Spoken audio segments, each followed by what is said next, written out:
করে দিলেন। যুবক শুকরিয়া তান তিনি সিজদায় পড়ে গেলেন।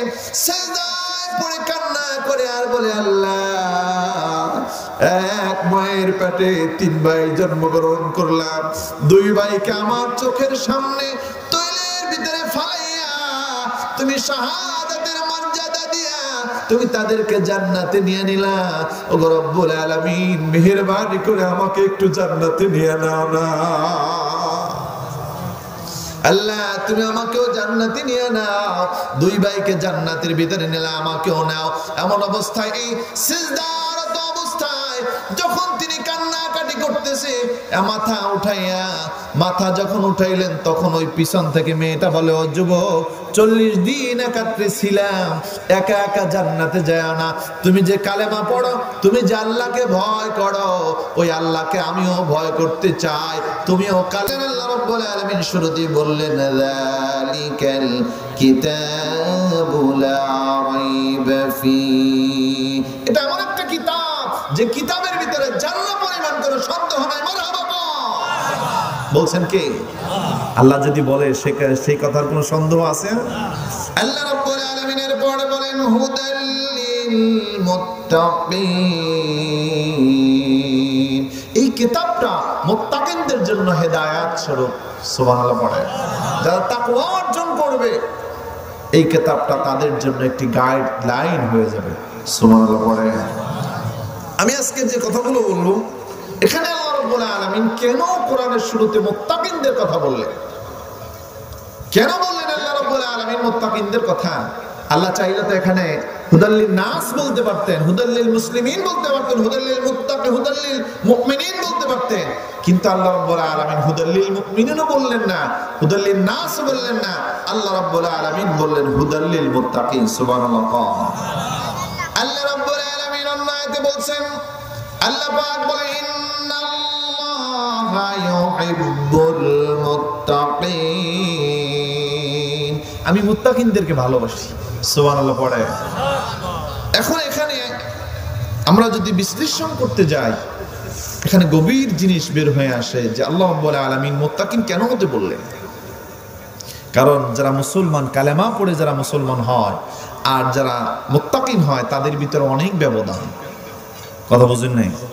কালেমা পড়ে শুধু যারা মুসলমান হয় আর যারা মুত্তাকিন হয়, তাকওয়া অর্জন করে, তাদের ভিতরে, এই মুসলমানের ভিতরে তাকওয়া যারা অর্জন করে, তাদের ভিতরে ব্যবধান। যদি একই হইতো, আল্লাহ রাব্বুল আলামিন এখানে হুদাল্লিল মুত্তাকিনের সাথে হুদাল্লিল মুসলিমিন বলতেন।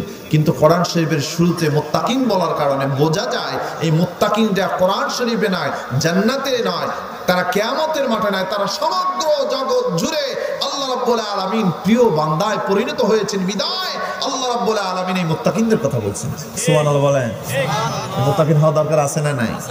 আল্লাহ রাব্বুল আলামিন কোরআনে অনেকের কথা বলছেন। আল্লাহ পাক বলেন, শাহরু রমাদানাল্লাযী উনজিলা ফীহিল কুরআনু হুদাল লিন-নাসি ওয়া বায়িনাতিম মিনাল হুদা ওয়াল ফুরকান। আল্লাহ রাব্বুল আলামিন বলে, শাহরু রমাদান। সূরা বাকারার ভিতরে আল্লাহ রাব্বুল আলামিন এখানে আর মুত্তাকিনদের কথা বললেন না। আল্লাহ রাব্বুল আলামিন বলে, শাহরু রমাদান, রমজান মাস, আল্লাযী উনজিলা ফীহিল কুরআন, এই মাসে আমি কোরআন নাযিল করছি, হুদাল লিন-নাস, যাতে করে মানুষেরা এই কিতাব পেয়ে পথ, সঠিক পথের দিশা পেতে পারে, হেদায়েত হতে পারে। পড়ুন মারহাবা।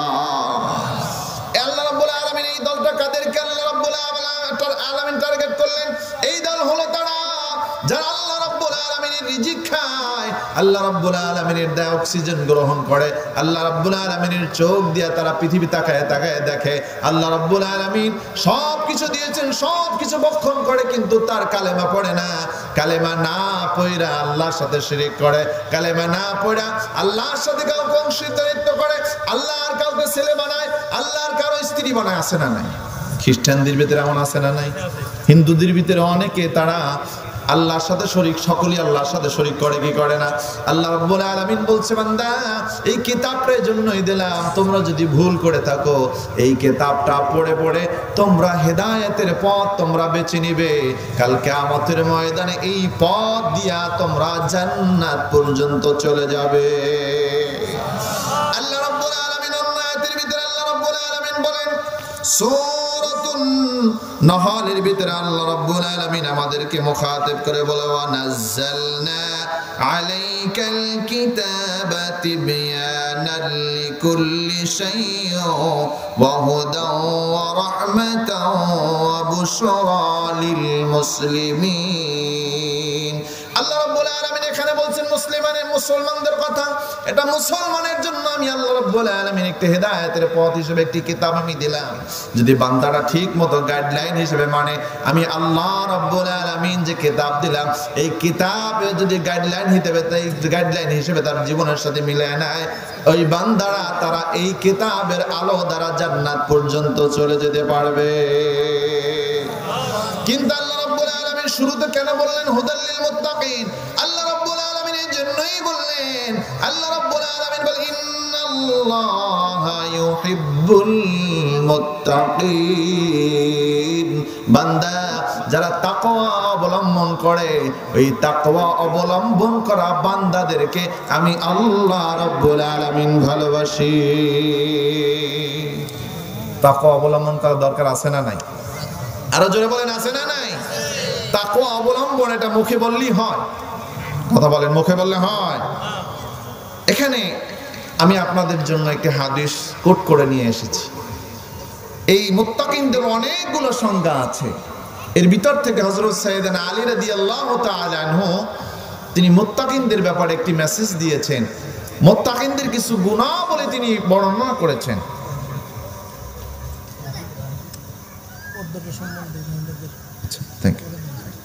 মুত্তাকিনদের ব্যাপারে আল্লাহ রাব্বুল আলামিন যে মেসেজগুলা আমাদেরকে দিয়েছেন, এখান থেকে আলী রাদিয়াল্লাহু তাআলা আনহু রাসূলের জবান থেকে সাল্লাল্লাহু আলাইহি ওয়াসাল্লাম, রাসূলের জবান থেকে রাসূল যে কথাগুলো বলেছেন সে কথাগুলো নকল করে করে তিনি আমাদেরকে বলেছেন। আমি সেই কথাগুলো হুবহু আপনাদের সামনে উপস্থাপন করতে চাই। আল্লাহ রাব্বুল আলামিন আমাদেরকে শোনার এবং বোঝার তৌফিক দান করুক, করে নিচ্ছে আমি। আলী রাদিয়াল্লাহু তাআলা আনহু বলেন, মুআরিফুত তাকওয়া হিয়া, তাকওয়া হলো এক নম্বর তাকওয়া হলো আল খাউফু আনিল জলিল। সর্বপ্রথম তাকওয়া অবলম্বন করবে তারা, তাকওয়া অবলম্বন করার গুণাবলী হলো তারা আল্লাহকে ভয় করবে। আলী রাদিয়াল্লাহু তাআলা আনহু বলেন, তাকওয়া হলো চার প্রকার। তাকওয়া কয় প্রকার? চার প্রকার। তার ভিতরে এক নম্বর হলো আল খাউফু আনিল জলিল, আল্লাহকে ভয় করা।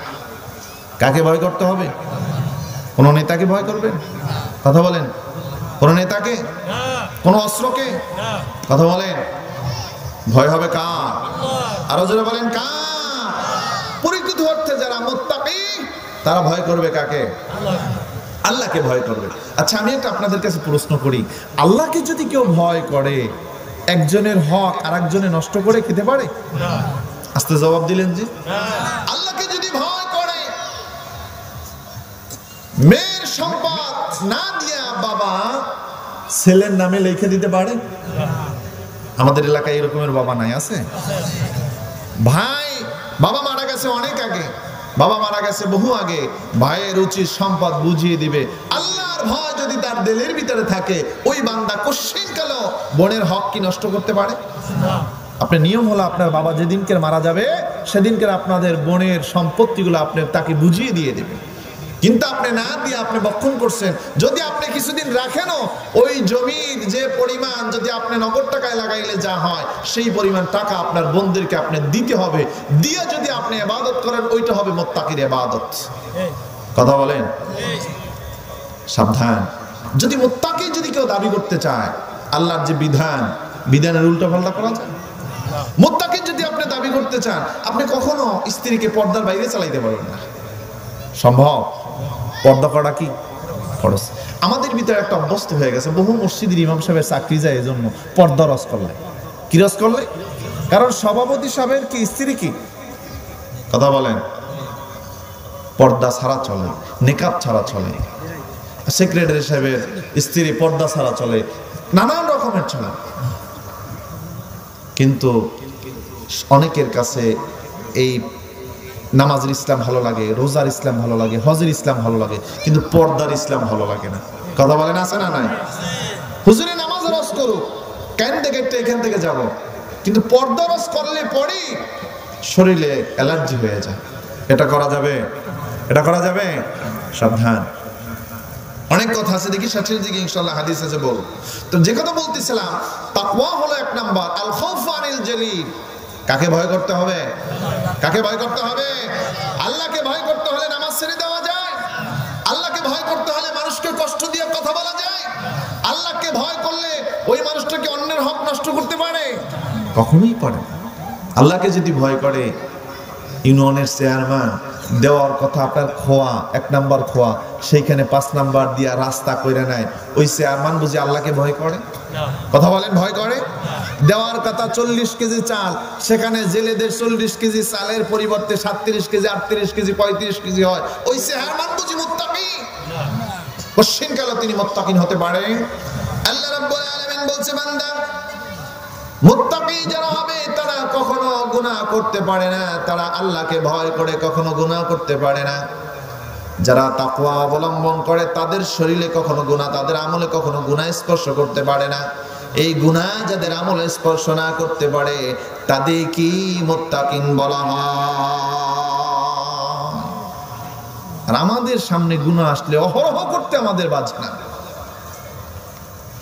রাসূল পাক সাল্লাল্লাহু আলাইহি সাল্লামের আসার প্রায় 600-650 বছর আগের একটি ঘটনা। 3 ভাই তারা রওনা দিয়েছেন এক দেশের ভিতরে।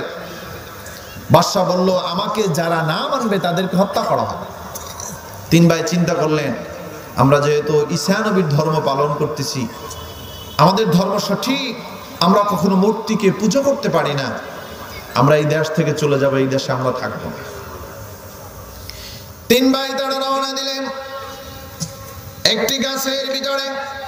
তারা আশ্রয় নিলেন, গাছের ছায়ার ভিতরে তারা আশ্রয় নিলেন। বাদশা খবর পাইলেন 3 যুবক তাকে মানে না, তারা দেশ থেকে পলায়ন করে অন্য দেশে চলে যাচ্ছে। বাদশা তিনি লোক পাঠিয়ে তাদেরকে ধরে নিয়ে আসলেন।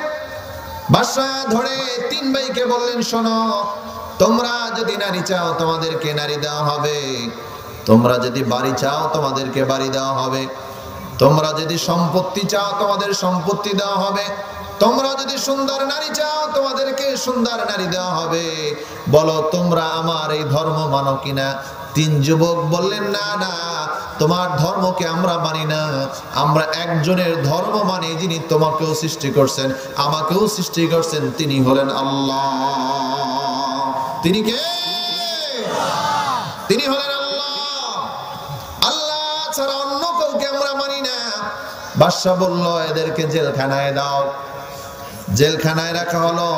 1 মাস পরে তাদেরকে আবার হাজির করা হলো, বলো তোমাদের মত কি।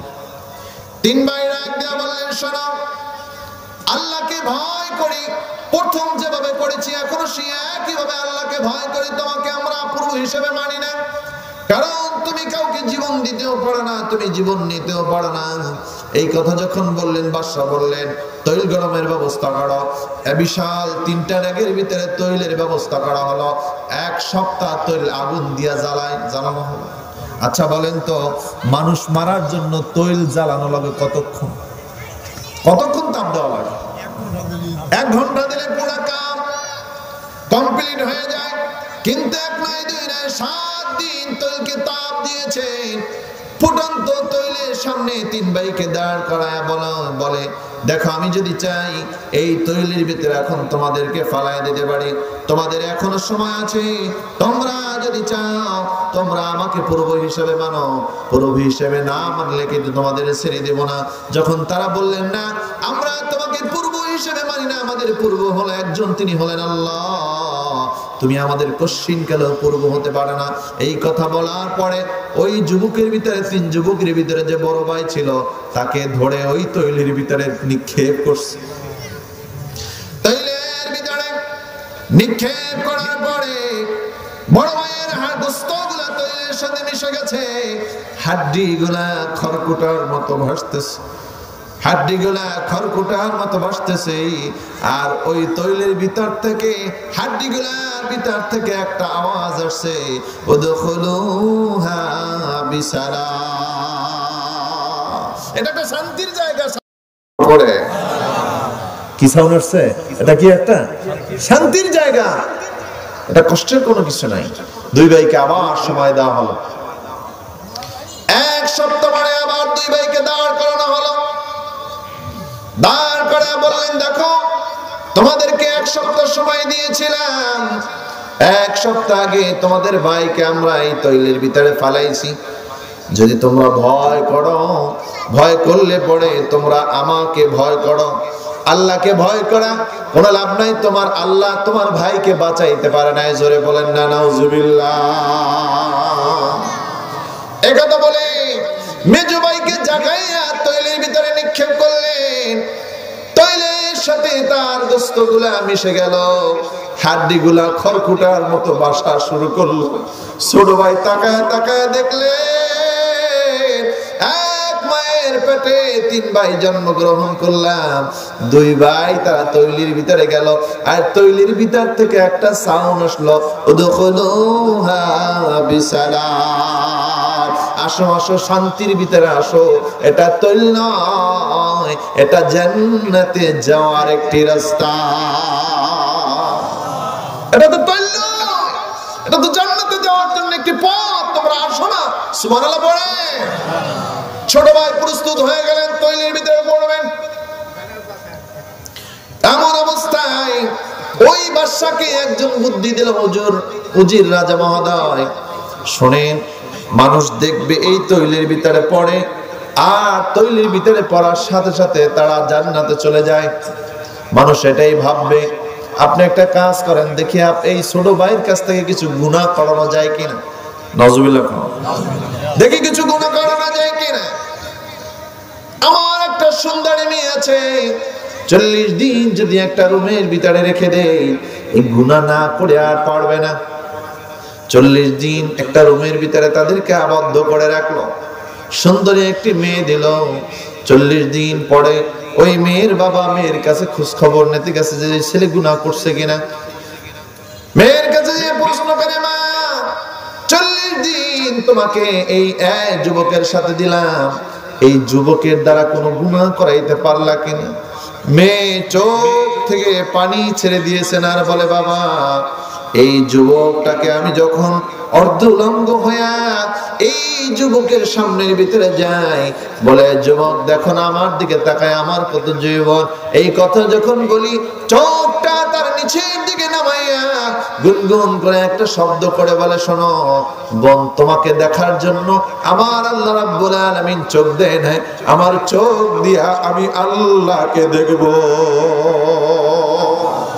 আমি আমার আল্লাহকে ভয় করি। এই চোখ দিয়া যদি তোমার দিকে তাকাই, আর তুমি যদি আমার যদি গুনাহ হয়ে যায়, আমি কাল কিয়ামতের ময়দানে আল্লাহর কাছে জবাব দিতে পারবো না। আমার বড় ভয় হয়, আমি তোমার দিকে তাকাইতে পারবো না। খাবার নিয়ে সামনে হাজির হয়, বলে আমি তোমার খাবার খাবো না।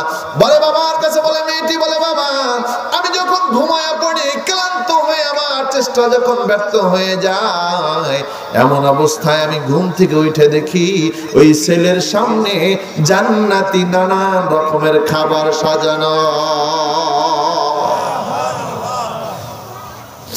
আমি যখন ওই যুবকের কাছে প্রশ্ন করি, যুবক এই খাবার তুমি কোথায় পাইলা? যুবকটা বলে, শোনো, যে মালিককে ভয় করে, যে মালিকের উপরে তাকওয়া অর্জন করে আমি গুনাহ করি না, সেই মালিক জান্নাত থেকে এই খাবারগুলা আমার জন্য সরবরাহ করতেছে। মেয়েটি বলে, বাবা ওই খাবারগুলা আমারও খাইতে মনে চায়। সুবহানাল্লাহ বলে, বাবা ওই খাবারগুলো আমারও খাইতে মনে চায়, আমি কালেমা পড়তে চাই। দেখবেন মেয়েদের প্রতি বাবার একটু দুর্বলতা বেশি না কম? বাবাই চিন্তা করলেন, আমার মেয়েকে বাঁচাইতে হইলে এই এখান থেকে এই সিংহাসনের এই এরিয়ার ভিতর থেকে রাজ সিংহাসনের বাইরে করতে হবে। বাবা তাদেরকে একত্রিত করে রাত্রে বেলা বাদশাহর কাছে বললেন, বাদশাহ এই ছেলেটা দুই ভাই দেখছে তার সামনে মৃত্যুবরণ করেছে, মাথার তার ছিঁড়ে গেছে, গুনাহ করবে কি, গুনাহ করার মতো কোনো হিতাহিত নাই, তার থেকে একটা কাজ করে দেখি বাহির থেকে চিকিৎসা করে আনানো যায় কিনা। বাদশাহ বলেন ঠিক আছে। একথা বলে সীমানা পার করে ওই যে বাবা আবদ্ধ ঘরের ভিতরে ঢুকাইছে, ওই বাবাই ওই মেয়ে এবং ছেলেটাকে ওই সিংহাসনের এরিয়ার বাইরে পার কইরা দিছে। আল্লাহ পারে কি পারে না? তাদেরকে পার করে দিলেন। যুবক শুকরিয়া তান তিনি সিজদায় পড়ে গেলেন, সিজদায় পড়ে কান্না করে আর বলে, আল্লাহ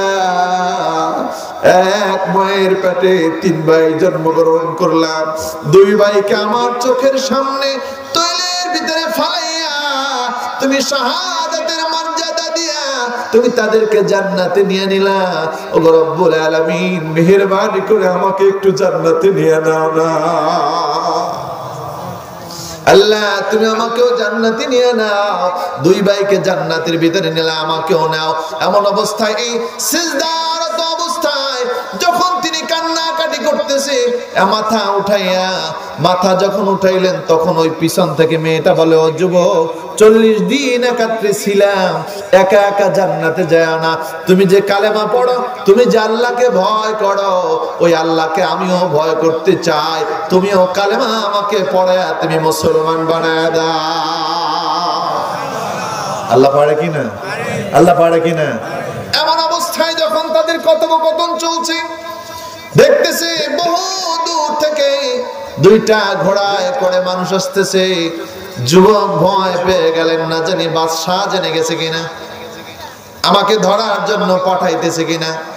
এই চিন্তা করতে করতে দেখে না যত কাছে আসে তত পরিচিত মনে হয়। তাকায়া দেখে ওই যে দুই ভাই তৈলের ভিতরে পড়া দুনিয়া থেকে বিদায় হয়ে গেছে, ওই দুই ভাই তাদেরকে ইস্তেকবাল জানানোর জন্য তার সামনে হাজির হয়ে গেছে। ডাক দেয়া বলে, ভাই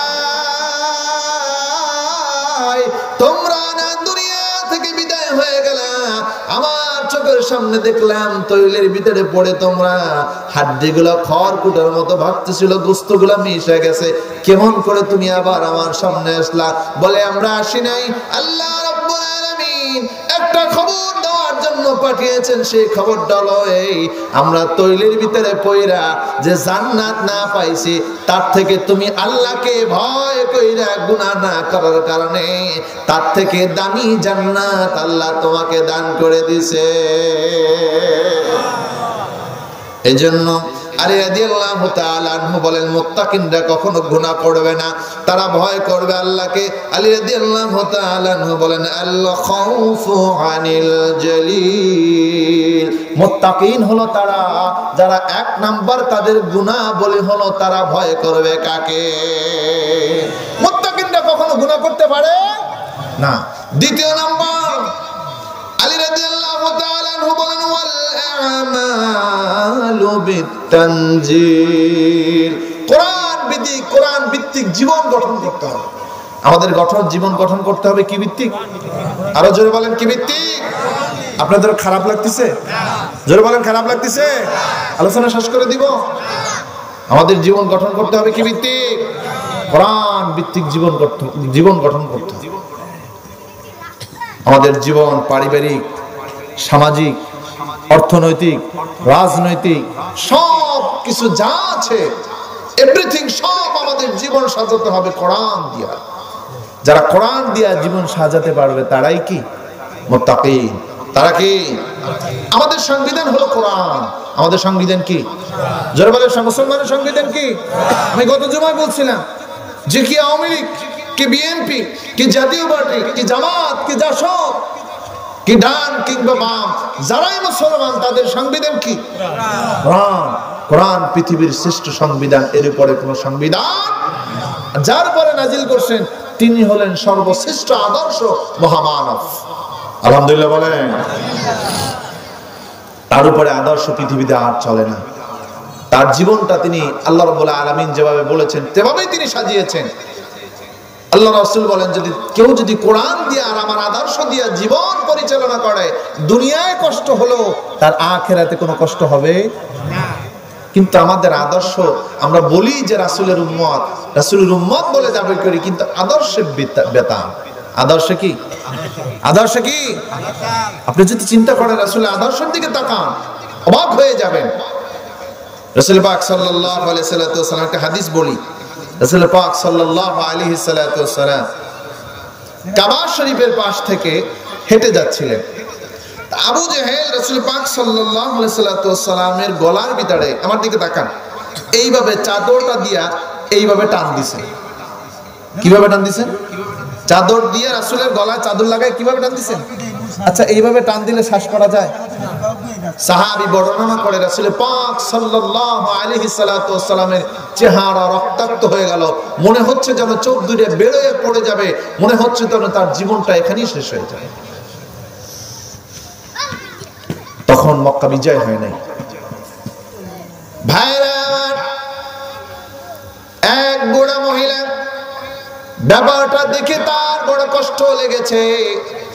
তিনি দাঁড়ায় রইলেন, তিনি আর ওই কাবার পাশ থেকে যায় নাই।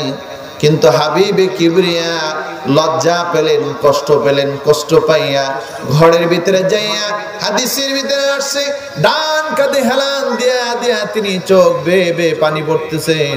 না পারে কারো কাছে বলতে, না পারে সহ্য করতে। কারণ দেখা যায় সন্তান যদি ব্যথা পায়, হয়তো বাবার কাছে বলে নয় মার কাছে বলে। আমার নবীর মাও ছিল না, আমার নবী জন্মের আগে বাবা দুনিয়া থেকে বিদায় হয়ে গেছেন। বাবার কাছে বলার মতো কেহ নাই, মায়ের কাছে বলবে, তাও মা দুনিয়ার ভিতরে নাই। এই কথা চিন্তা করে করে দু চোখ বে পানি top top top top top top করে পড়তেছে।